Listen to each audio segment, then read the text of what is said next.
This episode is brought to you by Jira. Jira is the only project management tool you need to plan and track work across any team. So if you're a team of developers, Jira better connects you with teams like marketing and design, so you have all the information you need in one place. Plus, their AI helps you knock out the small stuff so you can focus on delivering your best work. Get started on your next big idea today in Jira.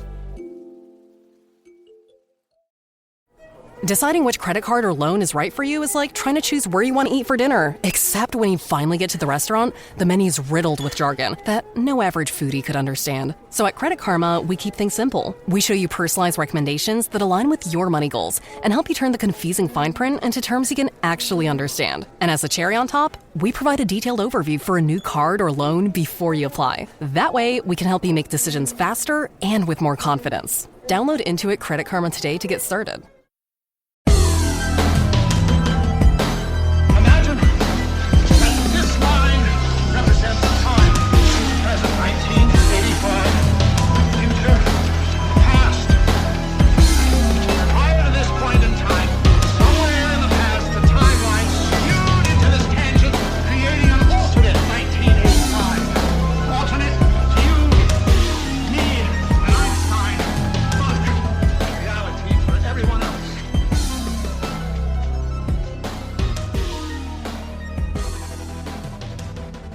And welcome back to the Infinite Rabbit Hole. I'm your host, Jeremy, and today we're going to go ahead and wrap up our coverage on near-death experiences. We're going to start off with Dr. Grayson's last point, and then we're going to go ahead and jump into some of other people's research. And then we're going to jump into some of the science and maybe a topic here and there as well. Before we get started, and I don't want to take too long, go ahead and rate us 5 stars if you would, please.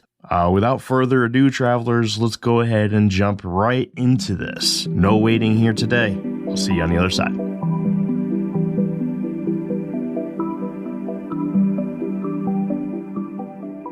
NDEs are life-changing. The last piece of evidence for the belief that there is an afterlife comes from not something that happens during the experience, but rather what happens afterwards. Many people who experience an NDE no longer fear death, have a greater appreciation for life, and oftentimes begin to seek out ways that they can help others who fear this transition or are suffering from something that has them knocking on death's door. Many even claim to have been either permanently or temporarily given gifts of supernatural psychic type that puts them more in balance with those that are around them. Although there are many who come out of an NDE with a new positive look on life, there are plenty that come out and have a very negative outcome from the experience. Typically, this does not come from the experience itself. Rather, it comes from the time after the experience. Many people will mention their experience to their healthcare professional who was active in their events or to their general health practitioner. This is usually the point in which the experience becomes negative, as they are made to believe that the visions were induced by drugs or a lack of oxygen. Sometimes the negative events don't happen with a doctor, but rather happen when they discuss their experience with a family member or friend. Many have reported being ridiculed over the admittance of an NDE, with the other person claiming that they are looking for attention, were on drugs, or were just generally lying. This, of course, would present a negative experience to anyone and would push someone into the shadows of life more than they ever were.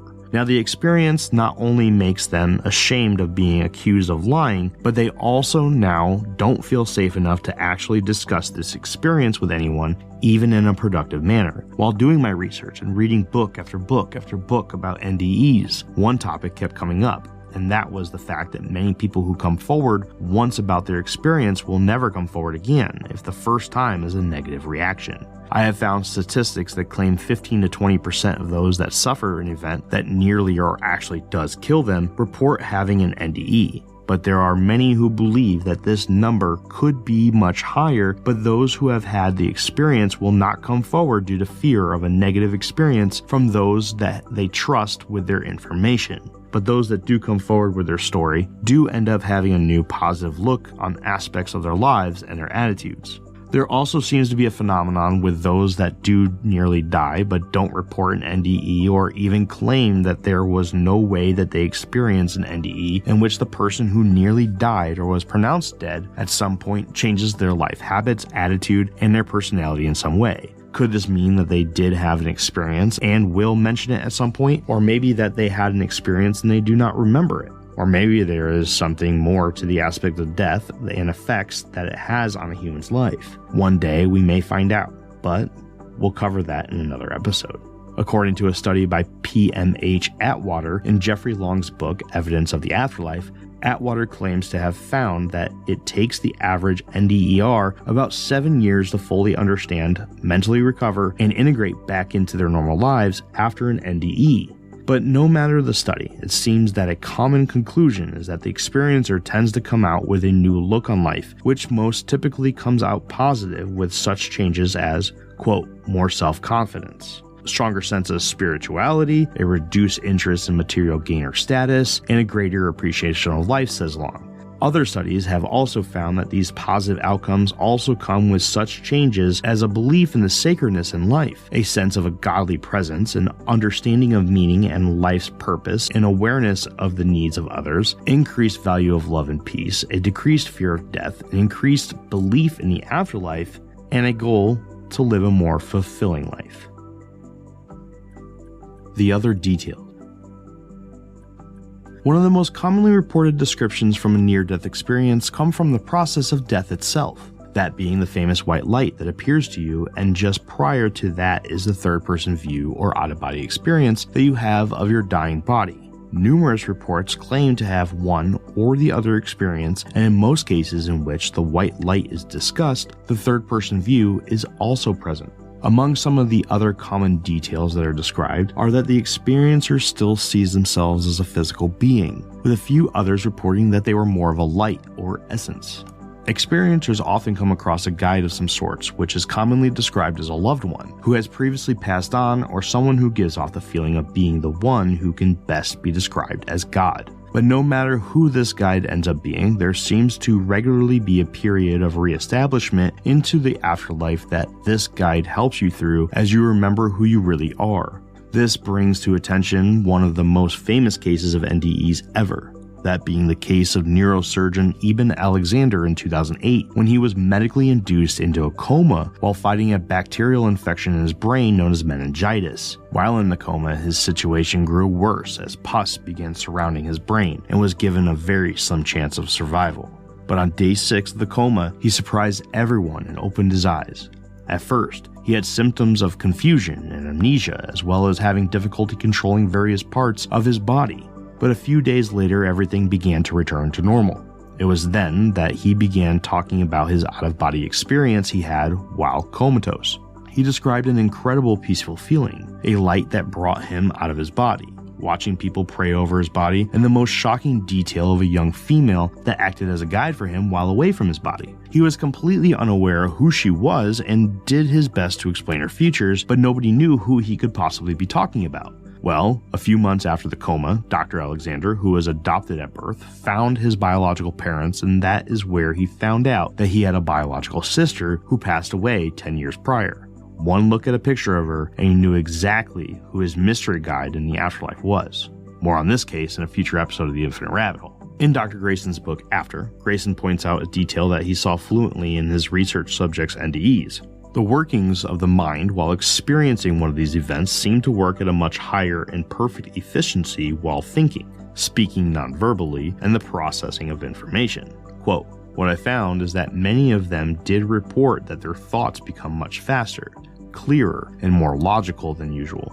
This not only affects the mind, but seems to also affect the senses of hearing and vision in many cases as well. Many experiencers detail incredible colors or lights that they cannot explain with human words, ones that they have never seen or could even conceptualize from their earthly perspective. The same goes for the sense of hearing, as many specifically detail the ability to hear every single detail of the area in which their near-death experience took place. In Grayson's book titled After, he quotes a man by the name of Greg Gnome who drowned after going over a waterfall. Suddenly, I could hear and see as never before. The sound of the waterfall was just so crisp and clear that it really is indescribable. Another important detail that is outlined by Grayson is a seemingly different perception of time. He highlights in many different accounts, which describe a lack of time or time that was moving much slower in the physical world, experiencers have regularly described how their events felt like hours,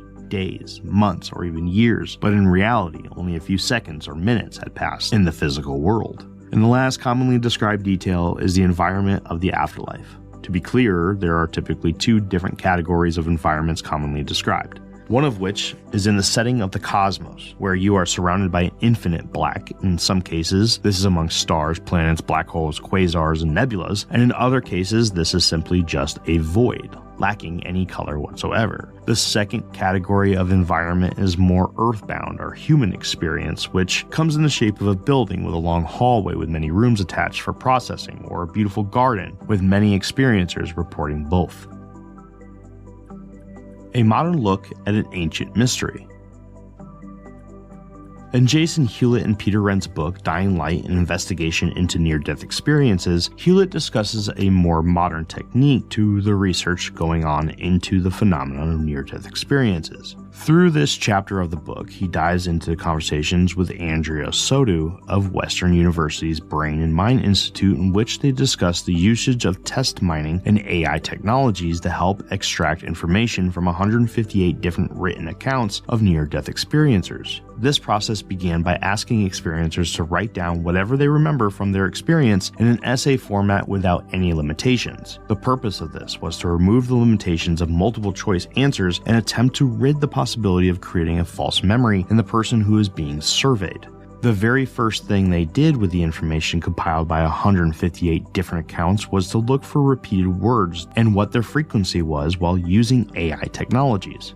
They found that there were some 30 different descriptive words that were used on regularity, like light, tunnel, body, and death. The word light was discovered to appear in 106 accounts of the 158, or 67%. Tunnel showed up 55 times. Sodu then goes on to describe what exactly they did with the information, paraphrased by Hewlett as, quote, "If words like light and tunnel are present in all the documented cases, there is substantially no distance between them," says Sodu. If words like light and tunnel are present in all the documented cases, there is substantially no distance between them.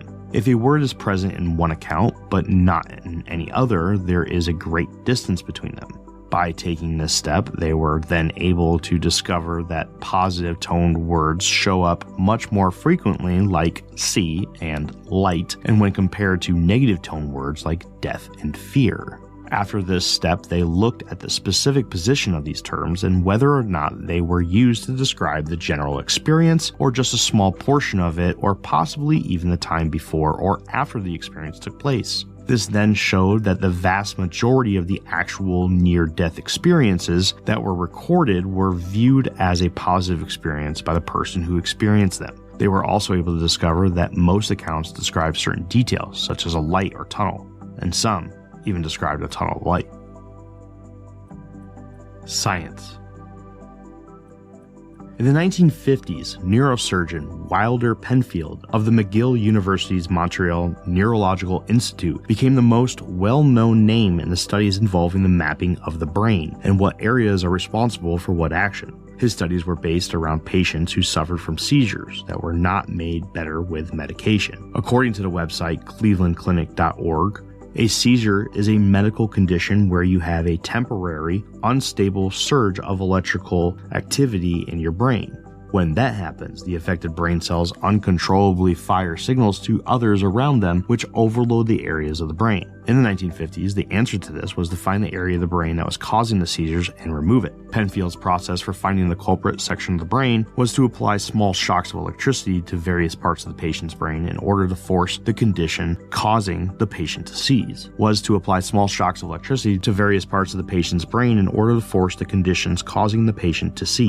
Side note, this does not hurt, by the way, because the brain does not have any pain receptors. So through these trials, he found that by applying a small dose of electricity to different areas of the brain, he could make people smell things, swallow as if they were eating food, say random phrases, claim that they felt like they were spinning or standing up even when they were laying on their backs. He went to run tests on various areas of the brain on 1,132 different patients, with only 2 claiming to experience anything resembling a symptom of an out-of-body experience.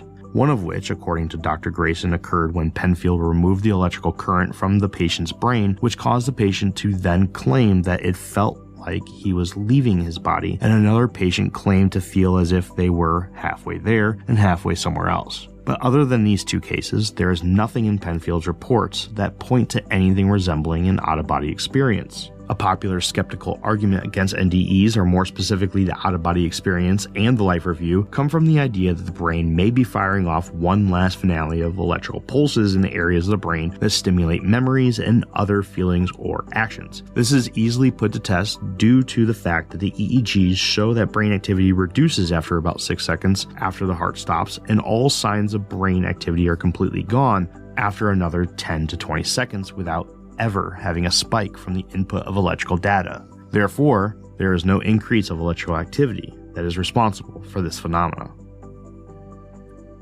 One last thing. I would like to touch on one last thing before I end this presentation. In Dr. Bruce Grayson's book, After, he touches on a concept that was considered for apparently many centuries that he loosely refers to as the filter model. The filter model hypothesizes that the brain is a filter, and without it, our consciousness, or mind, is unfiltered.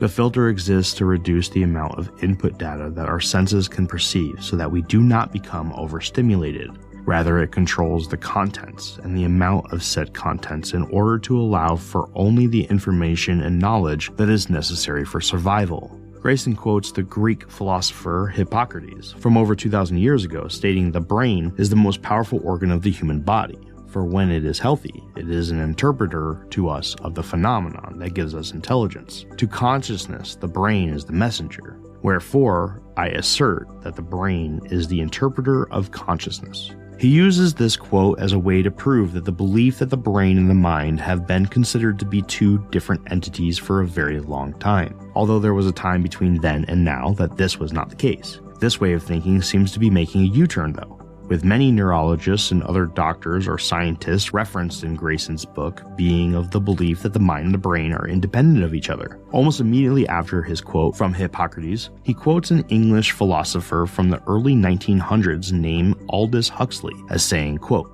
"The function of the brain and nervous system is to protect us from being overwhelmed and confused by his mass of largely useless and irrelevant knowledge by shutting out most of what we should otherwise perceive or remember at any moment, and leaving only that very small and special selection which is likely to be practically used. As far as we are animals, our business is at all costs to survive. To make biological survival possible, many at large has to be funneled through the reducing valve of the brain and nervous system. Which comes out on the other end is a measly trickle of the kind of consciousness which will help us stay alive on the surface of this particular planet." Yet again, this quote highlights the belief that the brain acts as a filter for our survival, and when you think of the many things that can go medically wrong with the brain, all of which will alter our ability to perceive or use the information that is given to us, this filter model that Grayson refers to starts to make sense. Now, this part is only my own theories based on how I interpret the information outlined by Grayson and the others that I researched after learning of this hypothesis. I am not a neurologist, nor do I claim to have any specialty in any medical field that qualifies me to make these assumptions. So please do not take it as fact or as if it were coming from anyone else's mind other than my own. But in order to make this whole thing make sense and to show why I brought this up in the first place, in order to make it all connect for me, I see it as possibly a flow of stages of existence. First, we are born. Our physical bodies enter this world with a brain that is completely blocking out all knowledge and experiences that we will slowly get later as our lives go on. Our minds are a blank slate, and our brain is a tool that we use to filter specific information to gradually give us everything we need to survive, and only that information. This, as Grayson points out, is our brain's way of ensuring our overall safety by controlling the inputs of information to our minds. This will make more sense soon. As we grow, our brain learns that there is more and more information that is required for survival and slowly filters less and less until we get to our peak knowledge and experience near death and old age. Those that experience an NDE have their minds separated from their physical bodies, which removes the filter that is the brain. This would explain the reports of new colors, sounds, feelings, the flow of infinite knowledge, the peacefulness, the ability to move around without the constraints of a physical body, and the feeling that this experience is the true reality as compared to the one where the brain filters everything. Then, as those come back from their NDE, they find it hard to be able to explain in words what it was that they experienced, since their brain is once again acting as a filter of our knowledge, and we no longer have the tools to express what we experienced. The very loose comparison I can make to what I am trying to say is to think of our lives as humans on Earth as the necessary process of the birth of a mind, sort of like that of a caterpillar in a cocoon to become a butterfly. Our minds do need this physical form. Why that is, I don't know yet. And it seems important due to our overall obsession of survival and the brain acting as a filter against extra voices or bombardment of information entering our minds that would undoubtedly distract us to the point of possible insanity, ultimately removing us from the goal of survival. Those that experience NDEs commonly claim that they are told to return to their physical body to finish something or to gather information about something unknown. This would make sense that the process of going through a physical state is important. Finally, as our bodies begin to decay and the filter of our brain begins to close up, we enter the waning hours of our physical lives, and as we die, our minds are released into the afterlife, fulfilled in the goals of our physical selves. The cocoon breaks open, and we spread our wings for the first time, ready for all the information and experiences that are waiting for us in our next reality.